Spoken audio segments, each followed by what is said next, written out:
할렐루야. 네, 우리 서로 인사하겠습니다. 사랑합니다. 축복합니다. 사랑합니다. 축복합니다.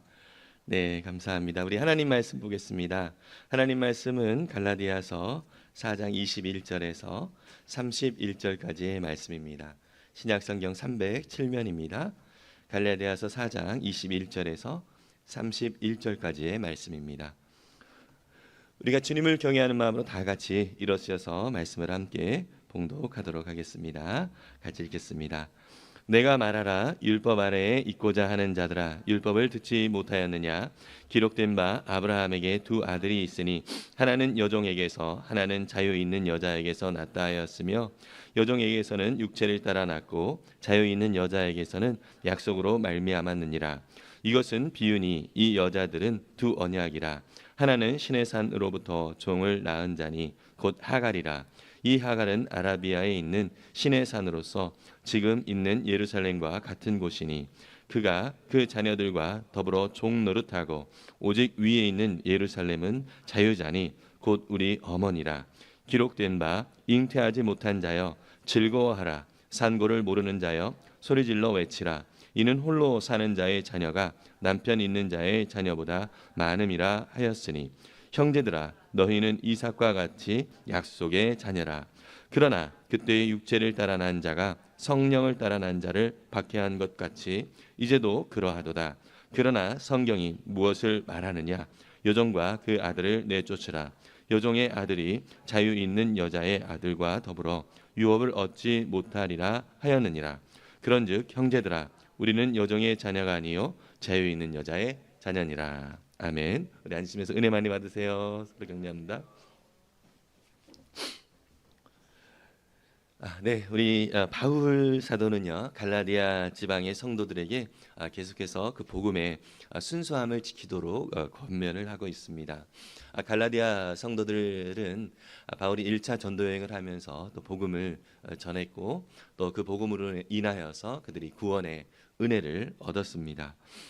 성도들에게 바울이 증거했던 복음은 어떠한 율법적인 행위를 지켜야 구원을 얻는 것이 아니라 오직 예수 그리스도를 믿음으로 오직 하나 예수 그리스도를 믿음으로 예수 그리스도의 십자가의 그 죽음이 나를 위한 죽음이고 그 부활의 소망이 나의 소망임을 믿음으로 우리가 구원을 얻는다라고 하는 이러한 믿음으로 말미암는 구원에 대하여서 계속 선포를 했고 그 안에서 성도들이 자유함을 얻고 은혜를 누리게 되었습니다. 그런데 바울이 떠난 그 사이에 한 4, 5년 어간을 지나면서 이 갈라디아 교회의 거짓 형제들, 다시 말해서 율법을 행해야 할례를 행해야 구원을 얻는다라고 하는 이러한 이야기들을 하는 사람들이 있었고요. 또 실제로 이 갈라디아 성도들의 마음이 자꾸 흔들리는 것입니다. 그래서 율법을 따라 나아가는 그런 사람들, 그 사람들이 선포하는 어떤 그 논리도 상당히 납득이 가는 논리였습니다. 뭐 우리들이 존경하는 그 조상 우리 아브라함도 그렇고 또 우리에게 또 바울 선생님과 같은 사도로서 역할을 했던 그 많은 사도들도 다 할례를 받지 않았느냐. 그러므로 구원은 이렇게 할례를 통해서 또 우리 가운데 주어지게 된다라는 식의 논리를 가지고 사람들을 계속 미혹을 했다는 것입니다. 바울은 그것이 너무나도 가슴 아팠다는 것입니다.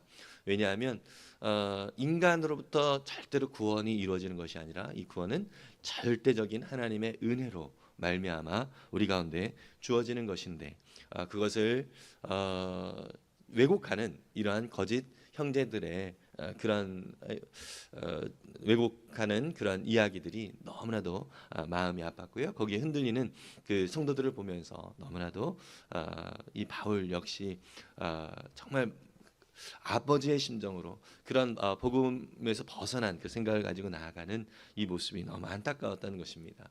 그래서 오늘 우리가 읽은 본문 속에서는요 창세기에 나온 16장 또 21장 그 사이에 나오는 아브라함의 두 아들에 대한 이야기를 합니다. 아브라함에게는 원래 약속의 자녀가 있었죠. 약속의 자녀는 그의 아내 사라를 통해서 낳은 이삭이라고 하는 아들이 있습니다. 이삭을 몇 세 때 낳았죠? 100세 때. 100세 때 낳게 되었습니다. 그래서 이삭을 낳은 것은요, 아브라함의 능력과 아브라함의 힘으로 낳은 것이 아니라 오직 하나님의 은혜로 낳았습니다.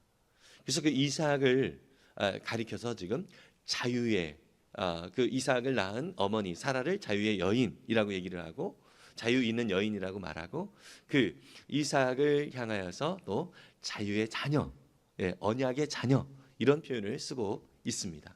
너희들이 바로 이러한 언약의 자녀이다. 너희들이 구원을 얻은 것은 너희가 무엇을 행해서 구원을 얻은 것이 아니다. 상대적으로 이 이삭을 낳기 전에 14년 전에 또 아들 하나를 낳았죠.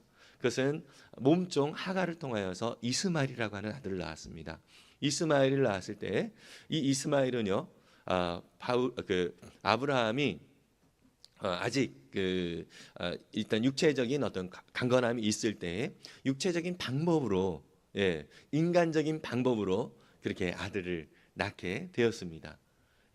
그것이 바로 이스마엘이라고 하는 아들이라고 하는데요. 이 이스마엘이라고 하는 이 아들에 대해서는 반대로 육체의 자녀, 이렇게 이제 표현을 하고 있는 것입니다. 그래서 우리가 육체를 따라 살지 아니하고 자유한 언약을 따라 하나님 안에서 살아가고 있는 것이다라는 그러한 고백을 하면서, 그런 선포를 하면서 우리가 더 이상 율법의 종로로 타지 말아라. 종로로 타지 말고 오직 이 믿음 안에서 우리가 구원을 얻었고 그 안에서 참 자유를 누리면서 살아가는 것이 얼마나 귀하고 놀라운 사실인가를 너희들이 확실히 다시 한번 확인했으면 좋겠다라는 그러한 간절한 마음으로 지금 이야기를 하고 있고요.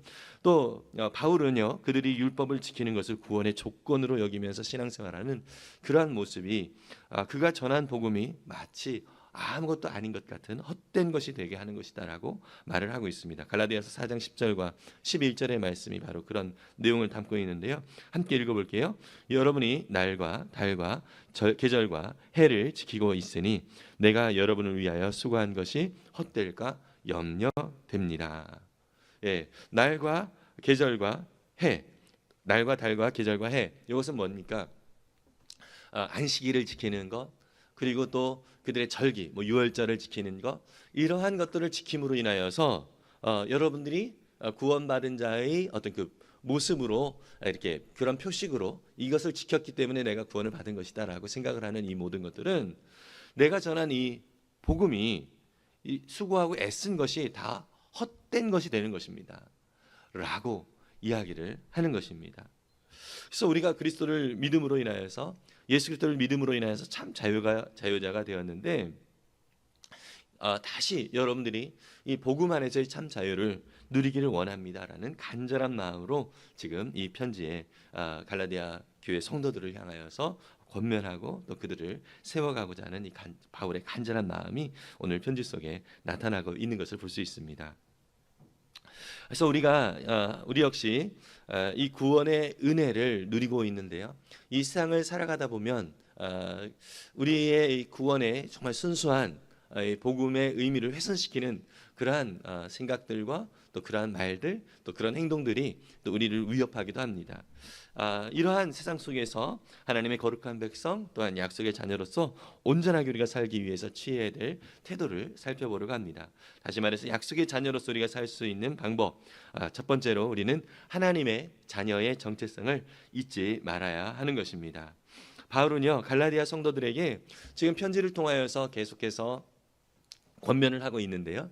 그 권면의 내용들을 통해서 반복하고 있는 내용들이 있습니다. 무엇이냐면 당신들은 하나님의 자녀입니다 라는 내용을 계속해서 반복을 하고 있습니다. 갈라디아서 3장 26절 한 예로 보겠습니다. 함께 읽겠습니다. 여러분은 모두 그 믿음으로 말미암아 그리스도 예수 안에서 하나님의 자녀들입니다.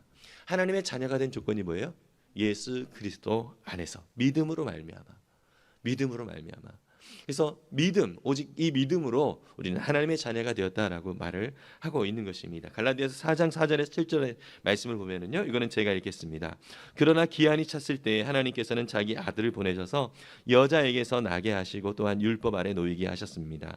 그것은 율법 아래에 있는 사람들을 속량하시고 우리로 하여금 자녀의 자격을 얻게 하시려는 것이었습니다. 그런데 여러분은 자녀임으로 하나님께서 그 아들의 영을 우리의 마음에 보내주셔서 우리가 하나님을 아빠, 아버지라 부를 수 있게 하셨습니다. 그러므로 여러분 각 사람은 이제 종이 아니라 자녀입니다. 자녀이면 하나님께서 세워주신 상속자이기도 합니다. 지금도 동일하게 반복하면서 하나님을 아빠, 아버지라고 부를 수 있는 그러한 자녀입니다. 약속의 자녀입니다. 이렇게 얘기를 하고 있는 것입니다. 여러분, 이것은 오늘 우리에게도 하나님을 아버지라고 부를 수 있고요, 예수 그리스도를 주님이라고 이렇게 부를 수 있는 그러한 은혜는요, 우리가 무엇을 행해서가 아닙니다. 행해서가 아니에요. 우리가 십자가에 예수님이 나를 위하여서 십자가에 달리셨습니다. 그 부활의 소망이 나의 소망이 되어집니다라고 하는 이 믿음의 고백, 이 믿음으로 말미암아 우리가 약속대로 믿는 자는 구원을 얻으리라. 이 약속대로 영접하는 자, 그 이름을 믿는 자에게는 하나님의 자녀가 되는 권세를 주셨다라고 요한복음 12장에 말씀하신 것처럼 그 약속대로 우리는 구원의 은혜를 누렸고 하나님의 자녀가 되었다는 것입니다. 믿으십니까? 그래서 우리는 이삭의 자유자인 것처럼 정말로 언약의 약속의 자녀인 것처럼 우리 역시 믿음으로 말미암아 이 약속의 자녀가 되었다. 이렇게 강조하고 선포하고 있는 것입니다. 여러분, 그래서 이거예요. 우리로서는 아무것도 할 수 있었던 게 아니라 하나님께서 우리를 낳아주셨다는 것입니다. 하나님께서 우리를 낳아주셨다. 내가 구원을 얻게 되어진 것, 내가 무엇을 잘해서가 아니라 하나님께서 나를 긍휼히 여기시사 나를 자녀 삼아 주셨다는 것입니다. 믿으십니까? 이것이 우리에게 주신 너무나도 큰 놀라운 은혜라고 하는 것입니다. 내가 하나님의 자녀가 되었다는 것은 하나님이 낳아주셨기 때문에 그렇게 되어졌다라고 하는 것을 바울은 강조하고 있는 것이죠. 또 갈라디아서 3장에서 또 초반부에도 이렇게 말하고 있습니다. 1절부터 9절인데요. 제가 좀 내용을 여러분들이 좀 길지만 좀 읽을 때 한번 좀 내용을 여러분들이 좀 잘 좀 생각을 해주셨으면 좋겠습니다. 이 갈라디아 사람들을 향해서 어리석은 갈라디아 사람들이라 이렇게 얘기를 하고 있습니다. 왜 그럴까요? 율법으로 여전히 다시 돌아가는 거예요. 옛 속성으로 다시 돌아가는 거예요.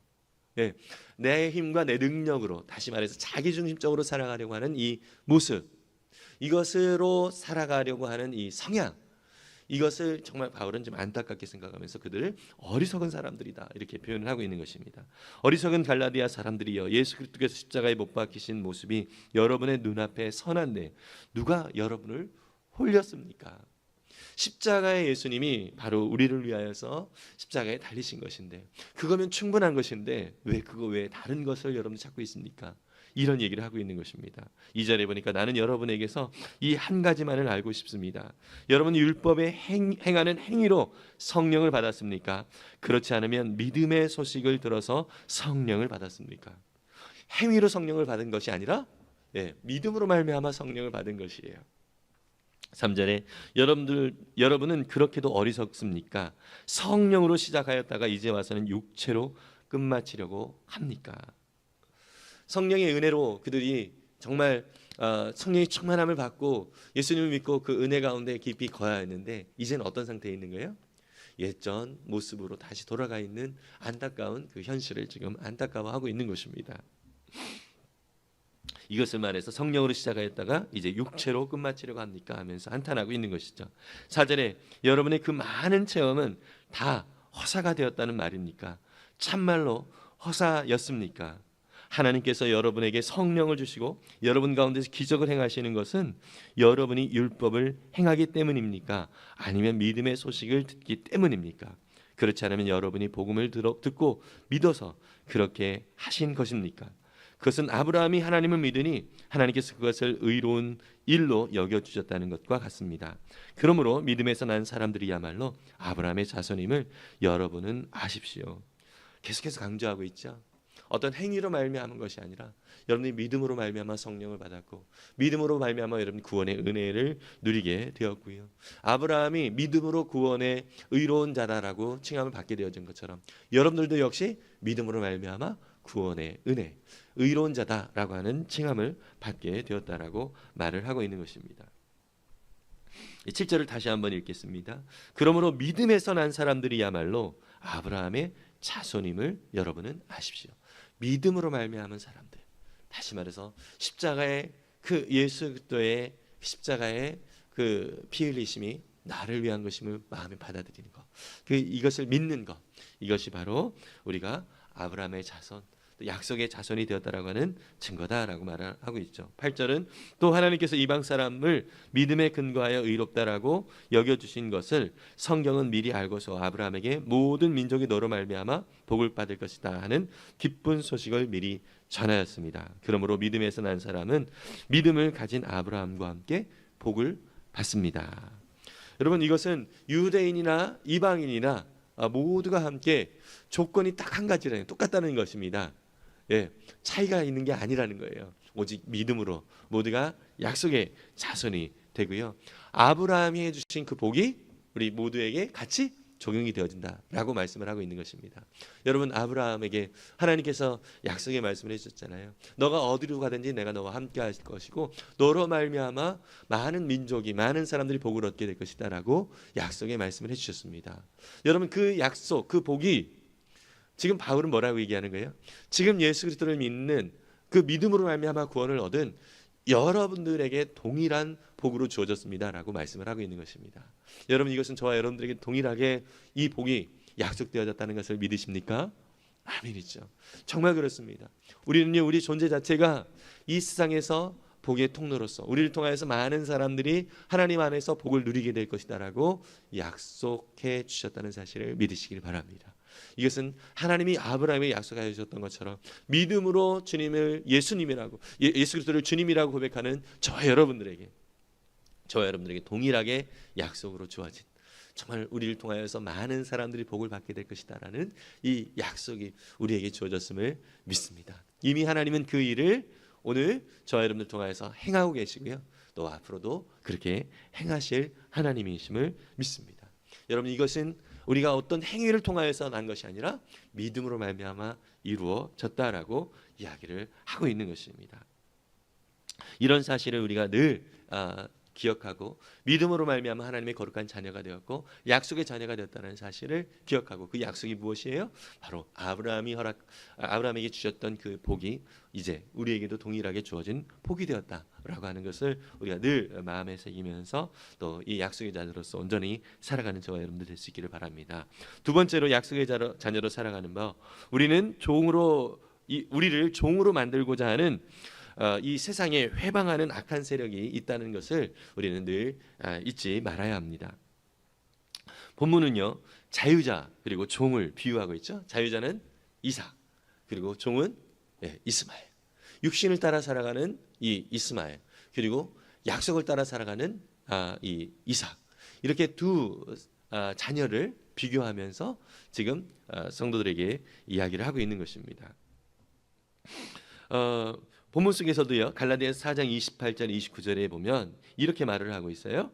함께 읽어볼게요. 형제자매 여러분, 여러분은 이삭과 같이 약속의 자녀들입니다. 그러나 그때에 육신을 따라 난 사람이 성령을 따라 난 사람을 박해한 것과 같이 지금도 그러합니다. 여러분, 성경을 통해서 우리가 확인할 수 있죠. 이스마엘과 이 이삭 사이에 갈등이 계속 있었죠. 예. 이런 갈등과 이런 아픔이, 그 갈등 관계 속에서 계속 어려움이 있게 되어지는 것입니다. 근데 바울은 그 이스마엘을 쫓아내야 한다라고 그렇게 말을 하고 있습니다. 갈라디아서 4장 30절과 31절인데요. 이것은 제가 읽겠습니다. 그런데 성경은 무엇이라고 말합니까?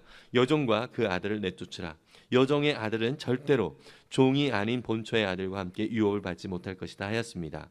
그러므로 형제자매 여러분, 우리는 여종의 자녀가 아니라 자유를 가진 여자의 자녀입니다. 여러분, 이것은 영적으로 우리가 좀 살펴봐야 되는 것입니다. 이거 어떻게 우리가 사람을 다 사랑해야지 이런 차원으로 접근하는 것이 아니라 우리 속에 있는 마치 이 종의 자녀의 모습과 같은 이런 성향들, 또 이러한 우리에게 영향을 끼치는 이 모든 것들을 어떻게 해야? 내쫓으라라고 하는 것이에요. 악한 세력을 내쫓으라, 이렇게 표현을 하고 있는 것입니다. 다시 말해서 우리 안에 하나님과 상관없이 살아가고 있는 삶의 영역이 무엇인지를 항상 살펴야 되는 것입니다. 여러분 우리 지난 일주일 동안의 삶도 한번 생각해 보시길 바랍니다. 우리의 생각 속에서 정말 하나님과 상관없이 내 뜻과 내 생각 중심으로 살아갔던 삶의 영역이 혹시 있는지 한번 돌아봤으면 좋겠습니다. 내 마음이 하나님이 주시는 그런 마음과 상관없이 이 세상이 주는 염려와 근심을 따라 행하는 그런 나아가는 그런 마음이 혹시 내 안에 있었는지 한번 돌아봤으면 좋겠습니다. 바울은 이 종의 자녀와 같은 그러한 우리 속에 있는 영향을 끼치는 모든 것들을 어떻게 해라?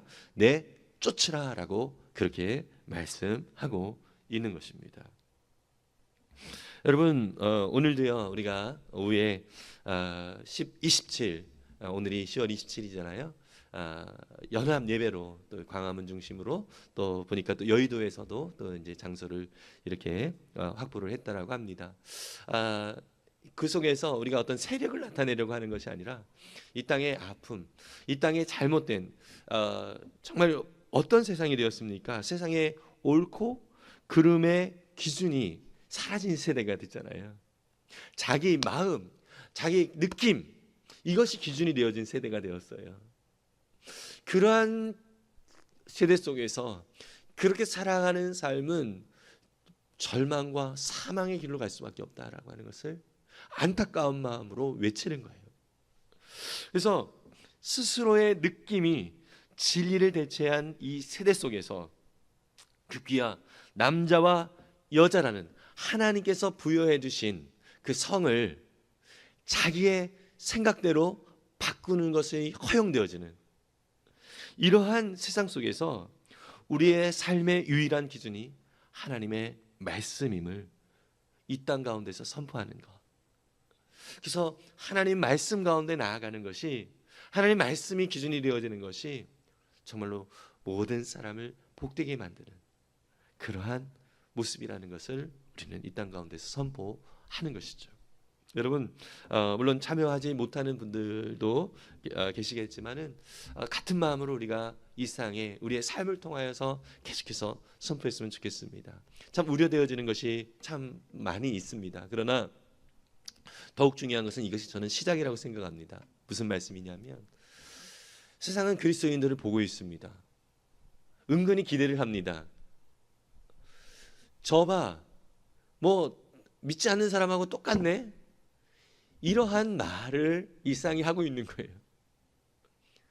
여러분 우리가 예수를 믿는 이 믿음으로 살아가는 삶, 그래서 사실은 정말 믿음의 삶이 이 세상의 소망이라고 하는 것, 하나님의 말씀이 기준이 되어지는 삶이 우리 이 세상을 살린다라고 하는 것을 우리의 삶으로 보여줘야 되는 것, 이것이 오늘 우리 시작이 되어진다고 생각합니다. 여러분 그래서 오늘 우리의 모든 삶의 모습이 정말로 이 땅 가운데 소망을 잃어버린 자들에게 참 소망이 되어지는 것. 그래서 오직 하나님의 말씀이 또 우리 하나님이 우리 삶의 주인이 되어 주실 때에 우리 속에서 얼마나 큰 복과 얼마나 큰 은혜가 있는가라고 하는 것을 더욱더 풍성하게 나타낼 수 있는 우리 모두가 될 수 있으면 좋겠습니다. 여러분 이를 위해서 바울은요 또 에베소 교회 성도들을 향하여서 영적으로 전신갑주를 취하라라고 그렇게 말을 하고 있죠. 우리의 싸움은 사람들을 대하는 것이 아니라 악한 이 권세를 잡은 이 세상 공중 권세를 잡은 악한 세력들을 향하여서 우리의 싸움을 싸워야 된다라고 말을 하고 있는 것이죠. 에베소 6장 12절부터 17절까지의 말씀인데요. 이것을 제가 읽겠습니다. 우리의 싸움은 인간의 적대자로 상대하는 것이 아니라 통치자들과 권세자들과 이 어두운 세계의 지배자들과 하늘에 있는 악한 영들을 상대로 하는 것입니다.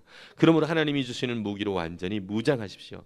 그래야만 여러분이 악한 날에 이 적대자들을 대항할 수 있으며 모든 일을 끝낸 뒤에 설 수 있을 것입니다. 그러므로 여러분은 진리의 허리띠로 허리를 동이고 정의의 가슴막이로 가슴을 가리고 버텨 서십시오. 발에는 평화의 복음을 전할 차비를 하십시오.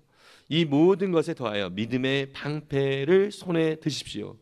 그것으로서 여러분은 악한 자가 쏘는 모든 불화살을 막아 꺼버릴 수 있을 것입니다.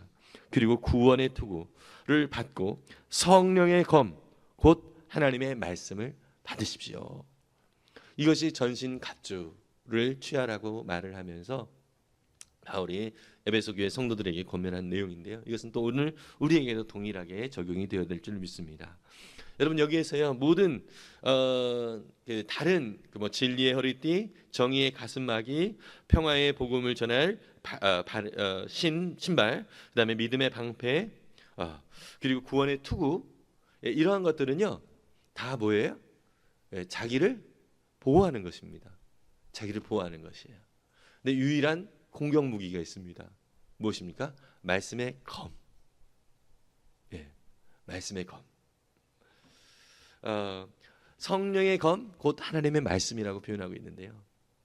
정말 우리가 이 땅을 향하여 정말 악한 세력들을 우리가 방어할 뿐만 아니라 그 악한 세력들에게 담대하게 또 대항할 수 있는 유일한 도구가 뭐예요?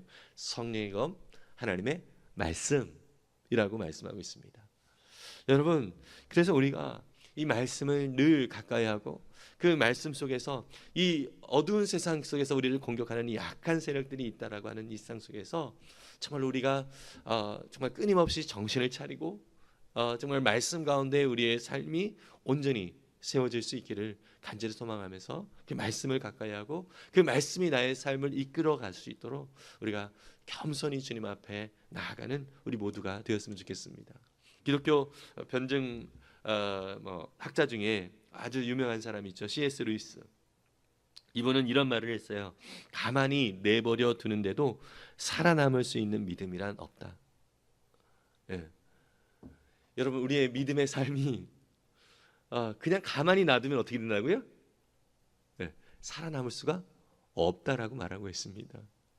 끊임없이 우리를 사랑하시는 그 예수 그리스도의, 그래서 십자가까지 십자가에서 생명까지 내어주신 그 예수 그리스도의 그 사랑에 우리가 더 가까이 나아가고 그분이 말씀하시는 그 말씀을 더 가까이 하고 우리의 모든 삶 속에서 이 땅에 하나님의 사람으로서 정말 이 땅에 참된 복을 정말 주는 그런 복의 축복의 통로로 우리를 사용하시겠다고 약속하신 그 하나님 아버지의 약속이, 그 아브라함에게 주신 약속이 나의 약속임을 기억하고 그 약속이 나의 삶 가운데 현실이 되어지도록 우리가 끊임없이 그 말씀 가운데 거하고 또 우리의 삶 속에서 하나님의 말씀이 정말로 나타나지는 그러한 삶을 온전히 살아가는 우리 모두가 될 수 있기를 간절히 소망합니다.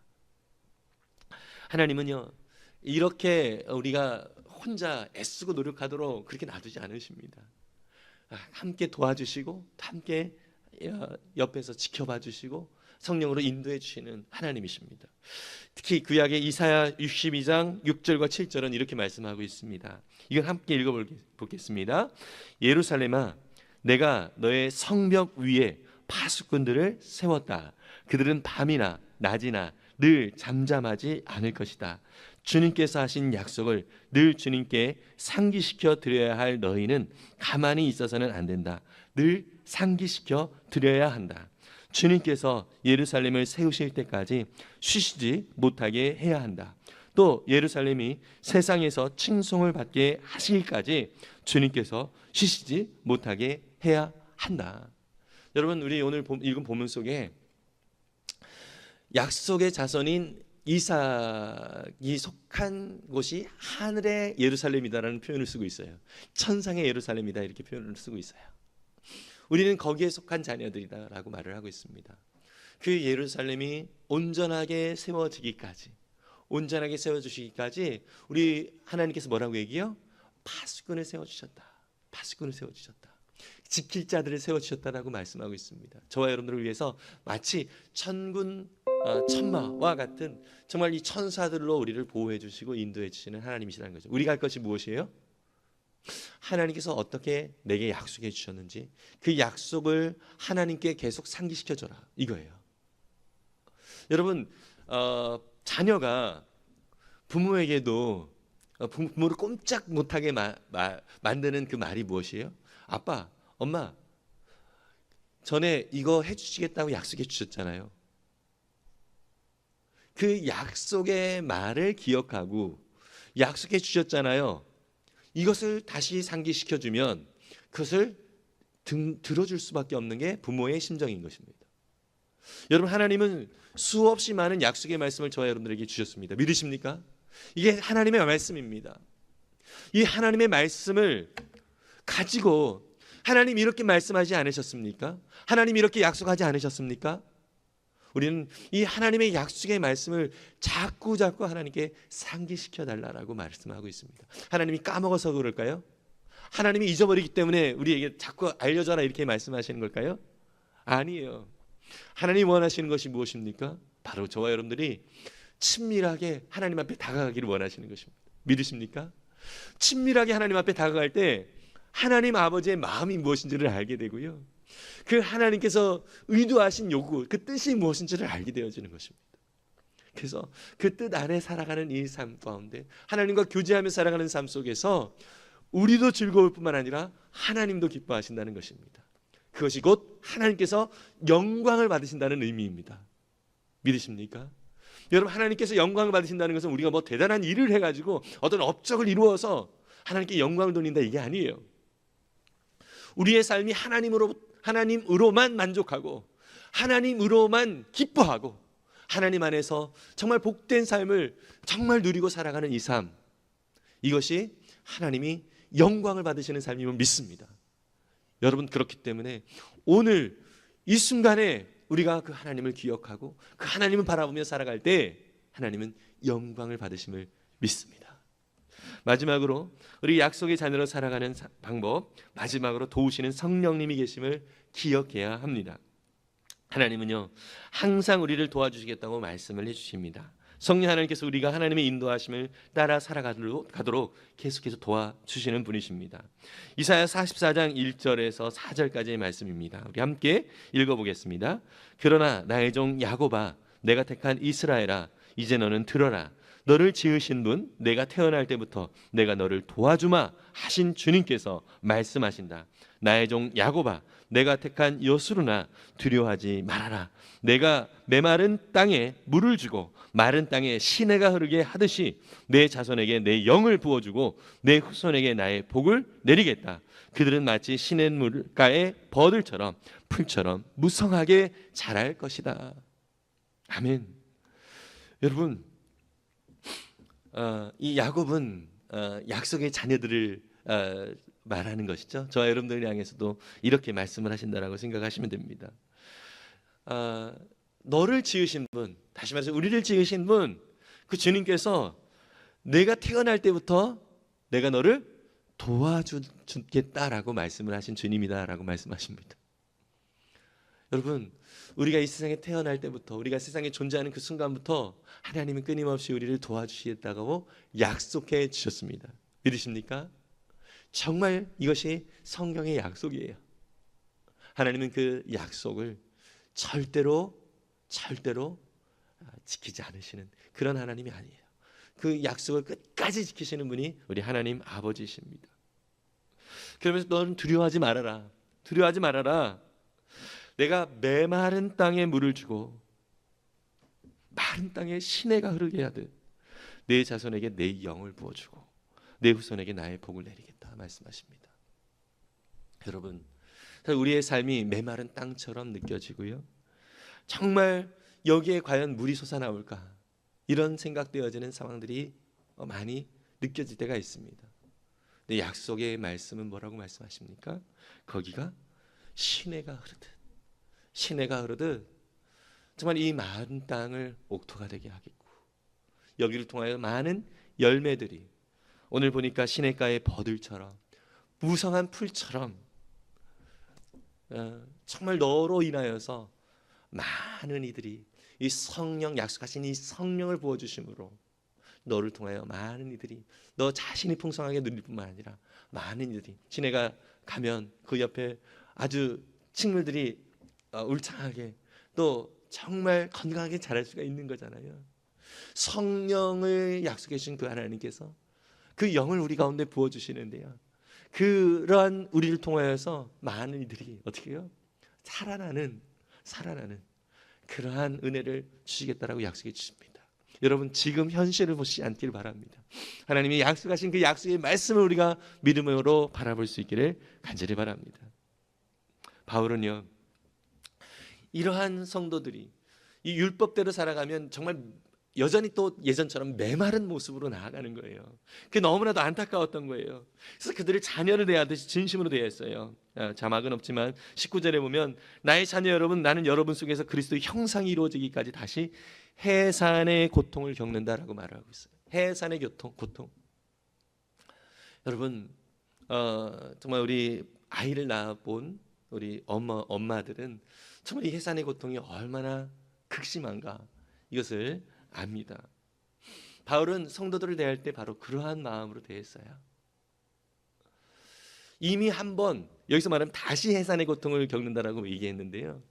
전에 그들을 복음으로 길러갔을 때 이미 한번 그 아버지의 심정으로 그들을 대했어요. 근데 그들이 다시 넘어진 거잖아요. 다시 넘어졌어요. 나 할 거 다 했어. 나 할 만큼 했어. 이것으로 끝난 게 아니에요. 이제 또 작심을 합니다. 어떤 작심을 해요?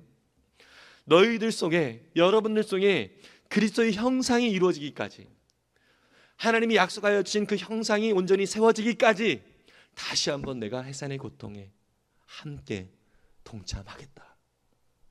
이렇게 작정을 하고 있습니다. 여러분, 이것은 이 바울이 그렇게 대단한 사람이라서 그런 마음이 들었을까요? 아니라고 생각합니다. 바울 안에 역사하시는 성령께서 그런 마음을 주셨으라고 믿습니다. 믿으십니까? 정말 그래요. 우리 인간으로서는 할 수 없는 일입니다. 어떻게 그렇게 할 수 없습니다. 그러나 성령 하나님은 그렇게 하도록 그 마음을 준비시켜 주십니다. 왜요? 우리 주님이 그러셨거든요. 우리는 이 땅을 살아가면서 우리 주님이 어떤 분인지를 알고 그 주님이 기뻐하시는 뜻대로 살아갈 수 있도록, 주님을 닮은 자로 살아갈 수 있도록 우리를 인도해 주세요.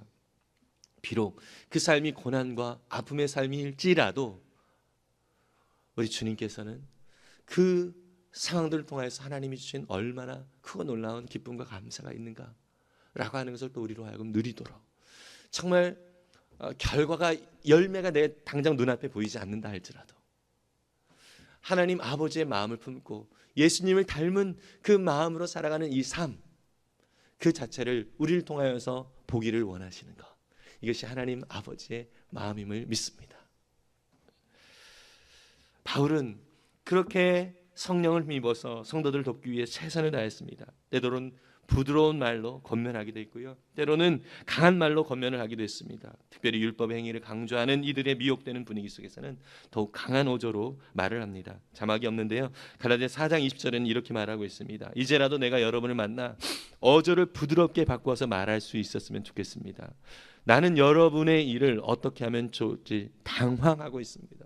당황스럽다는 거예요. 여러분들에게 다가갔을 때 부드럽게 말하고 싶은데 그게 안 된다는 얘기입니다. 어쩔 수 없이 분노가 나는 이 상황들, 다시 옛날 모습으로 나아가는 이 분노가 되어지는 이 상황 속에서 내가 이제 부드럽게만 말할 수 없겠습니다. 이 현실이 당황스럽습니다라고 하면서 정말 자녀들을 대하는 그런 심정으로 나아갔다는 거예요. 이게 사랑인 것입니다. 믿으십니까? 사랑은요, 사랑은 그 사람 상대의 마음으로 상대의 마음을 맞춰주는 게 사랑이 아니라 상대가 하나님의 형상을 닮을 수 있도록 이끌어주는 것, 상대가 하나님께 가까이 나아갈 수 있도록 도와주는 것, 이것이 사랑이라는 사실을 믿으시기 바랍니다. 여러분, 그래서 성령님이 함께 계시면 우리에게 주어진 모든 시간이 최고의 시간이라는 것을 알게 되고요, 우리에게 주어진 모든 관계가 최고의 관계라는 것을 느끼게 됩니다. 또 우리가 행하는 모든 일이 가장 소중한 일이라는 것을 알게 됩니다. 톨스토이가요, 세 가지 질문이라는 책에서 이런 말을 합니다. 인생에서 가장 소중한 순간은 언제인가? 인생에서 가장 소중한 사람은 누구인가? 인생에서 가장 소중한 일은 무엇인가? 이 세 가지 질문에 대해서 이렇게 답변을 합니다.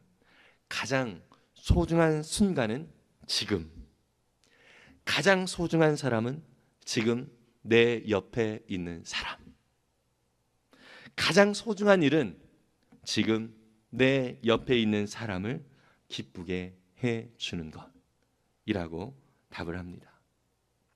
여러분, 저는 이것이 바로 우리 성령님께서 우리 가운데 임하실 때 우리 가운데 주시는 마음이라고 생각이 듭니다. 모든 순간이 가장 소중한 순간이 되고요. 지금 내 옆에 있는 믿음의 형제든 그렇지 않은 이웃이든 이 사람이 가장 소중한 사람으로 느껴지게 되고요. 그리고 그를 지금 이 순간에 정말로 존귀한 자로 여겨주고 그를 기쁘게 하는 것, 이것이 가장 소중한 일이라는 것을 우리 성령님은 우리 가운데 알려주시는 분이라고 믿습니다. 여러분, 우리 성령님을 의지하면 이 성령님의 뜻을 따라서 살아가는 우리의 삶을 통하여서 하나님의 영광이 자연스럽게 나타난다는 사실을 믿으시길 바라고요. 요한복음 14장 26절의 말씀을 가지고 마지막으로 함께 읽고 우리가 함께 마무리를 하려고 합니다. 함께 읽겠습니다. 그러나 보혜사 곧 아버지께서 내 이름으로 보내실 성령께서 너희에게 모든 것을 가르쳐 주실 것이며 또 내가 너희에게 말한 모든 것을 생각나게 하실 것이다. 아멘. 여러분, 보혜사 도와주시는 우리 성령님이 저와 여러분들과 함께 하시겠다라고 약속해 주셨고요. 또 모든 것을 가르쳐 주시겠다고 약속해 주시고요. 모든 또 우리 하나님의 말씀을 생각나게 해주시겠다라고 약속해 주십니다. 문제는 무엇입니까? 우리가 그 성령님을 의지하는 태도를 갖는 것입니다. 무시하지만 않고 그 성령님을 의지하면서 나아가는 우리 모두가 되기를 간절히 소망하면서 우리 함께 찬양 성령이 오셨네 같이 찬양을 부르면서 또 오늘 말씀을 생각하고 잠깐 기도하는 시간 갖겠습니다.